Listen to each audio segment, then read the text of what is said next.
Hey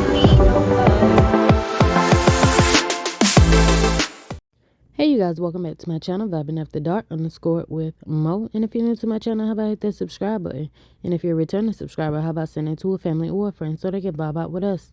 And please, please, please, please make sure you like this video. That helps out a lot, and thanks in advance. Okay, so as you can tell by the title and the thumbnail, we are going to be talking about King and what he is talking about on his Instagram story after everything that happened with him and his family at the game. And then we're going to be talking about D.L. Hughley's response. And lastly, Charleston White came out and he spoke after the altercation happened. And this is what he had to say. Okay, so let's jump straight into it. Everybody should know by now the altercation that happened on Sunday night at the Falcons football game between King and his family, T.I. and Tani, went way overboard. And if you have not heard about it, check out this video and this video to find out what really happened. And I'll pin the link to both of those videos in the comment section below to update y'all just in case you don't know what I'm talking about. But anyway, I decided to scroll on King's Instagram story just to see what he was talking about since everything happened. And like I said, it's memes all over the place. People was laughing at him. People was talking junk. A lot of people feel like he's seriously like hurting inside and he need help. Like everybody have their own assumption of what happened and what's wrong.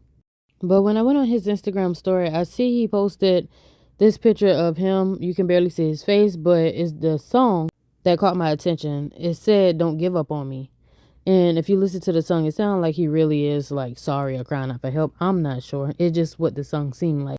But then he's also asking 10K for an interview for him to talk.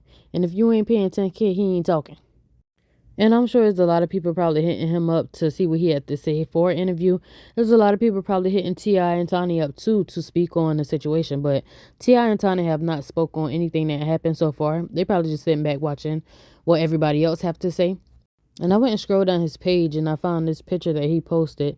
And there's a slideshow of different pictures. And he said, "Love you, old man. Could never turn my back on you." Like I said, it's old. But like some of the people were saying, I kind of feel like he's looking for a certain type of love and attention from his family that he may feel like he have not gotten. So I think that's part of the problem of what's going on with him. I'm not sure. I'm no therapist or nothing like that, but that's just my opinion.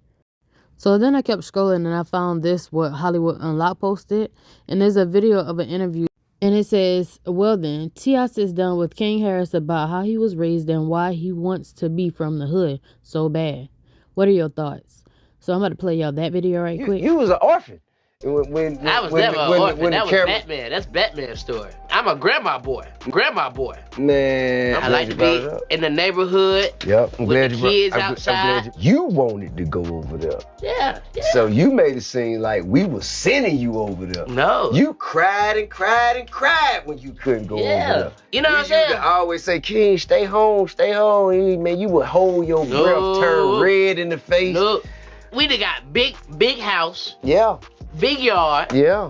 Nothing to do. That's when you learn and create your own entertainment. I was outside. I want to play football, basketball. Mm-hmm. That's the type of one that I was. But you want to be from the ghetto so bad.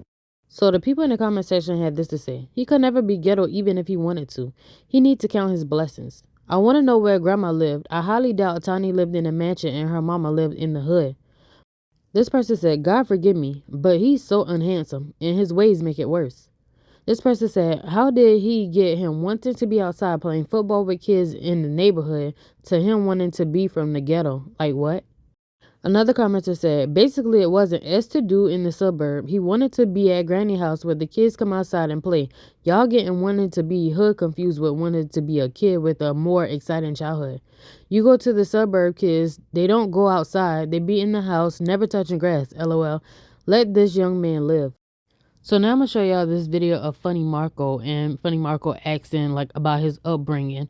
And maybe that video I just showed y'all came after that is why T.I. asked him, because he's seeing like, you know, he's saying different things. I'm going to just let y'all watch it. A lot about that TV show, man, that got people confused because I live with my grandma. You know, we'll go to the house on like a weekend. They'll say, "Hey, we shooting today. We need y'all at the house." They'll come get me from my grandma's house And right after we done, when the cameras go off, I'm right back to my grandma's house. So then this person said, why Marco turn around looking for the house? That's funny because Marco is crazy. But y'all let me know y'all thoughts on those 2 videos and what did y'all get from that?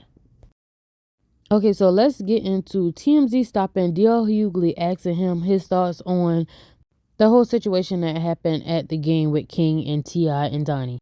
Right. King had right. He was basically saying that he went through a lot of struggles. Right. His mom and dad are and he's live. This is live. And while they're in a suite, mind you, but basically saying he's been through all these struggles, and his mom and dad are like, yo, you had a silver spoon. I saw it. And the thing about it is, I've known T.I. and Tiny for a long time, and I watch how hard they work, and I watch how hard they value their family. And to have somebody that you work so hard and sacrifice for to shit all over your memory and your accomplishment for clicks is insulting. When we grew up, we actually grew up in the circumstances they romanticized about it, but that great. It was the inspiration for T.I. getting out of there and Tiny getting out of there. Yes, it inspired them artistically, but you don't want your children to grow up in the same stuff. No parent would want their children to have it as hard as they did. When we grew up, but the one thing you could do, what you couldn't do, is tell a black woman that her kids were dirty or they weren't taken care of. And that's exactly what he's doing now. He's insulting the effort they put into raising him. Just for clicks. For what? For what? Right. You're only famous because he's famous. Right. You're famous, you're in that box, shitting all over his memory because he's famous. And you're doing it for what? So you can be famous. Yeah. You're famous because your daddy's famous. And most generally, this is an old ancient proverb. Famous don't usually have roaches.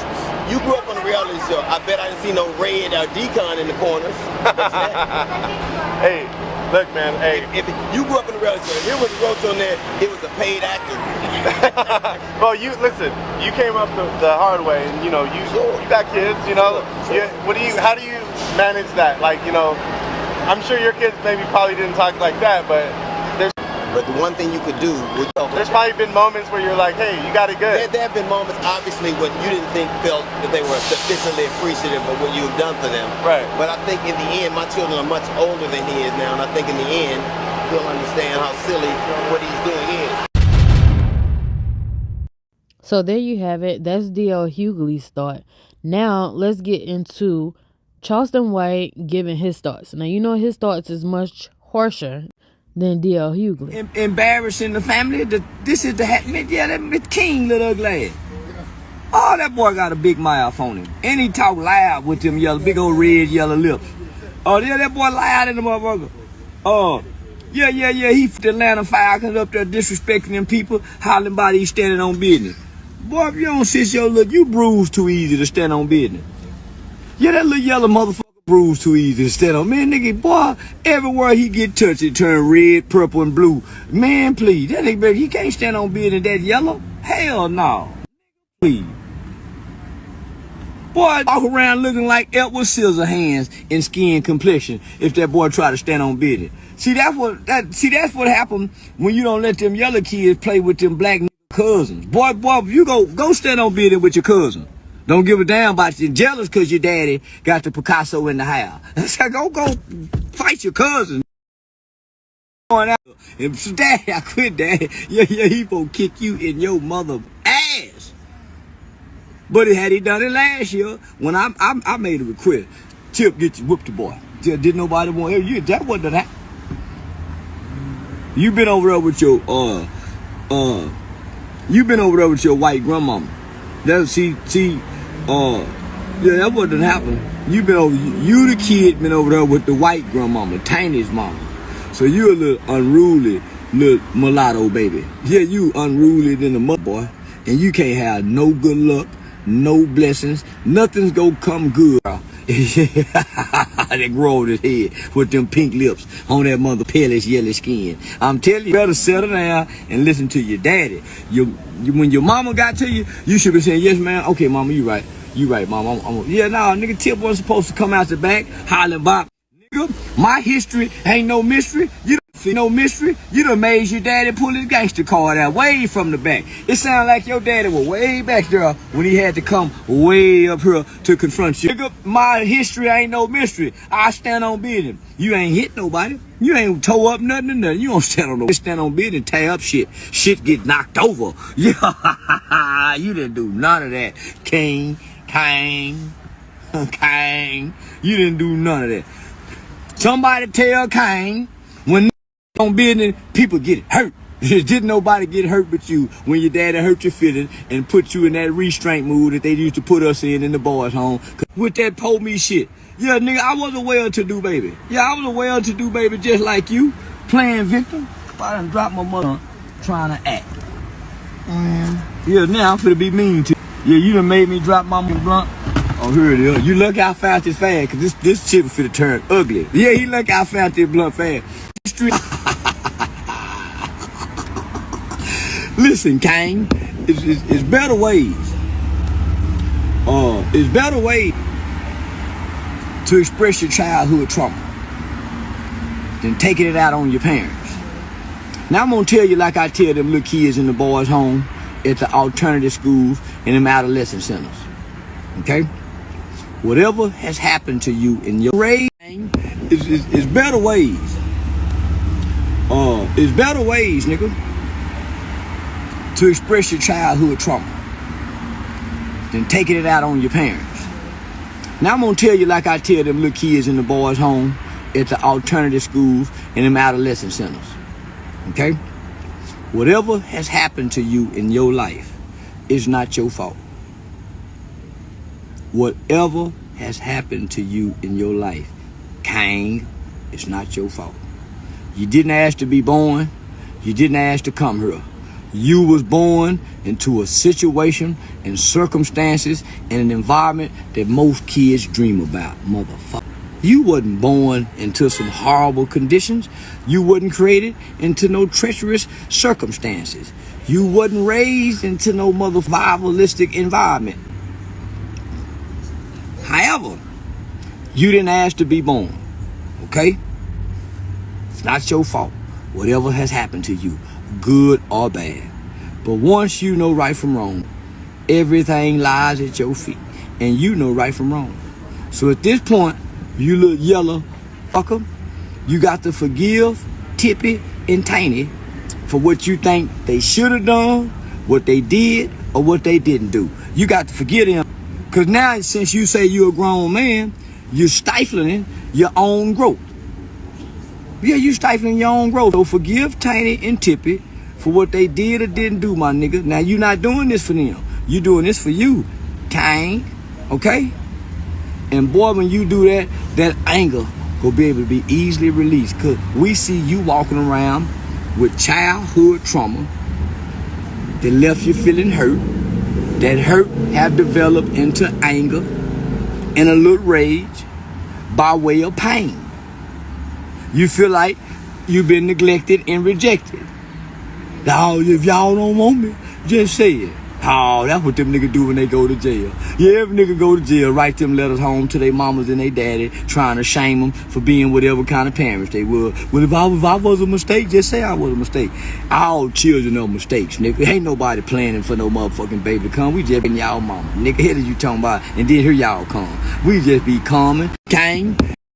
All right, y'all heard what Charleston White had to say too. So y'all give me your thoughts on this whole video in the comment section below. I do coming back, and I'll catch you guys on the next one. Bye.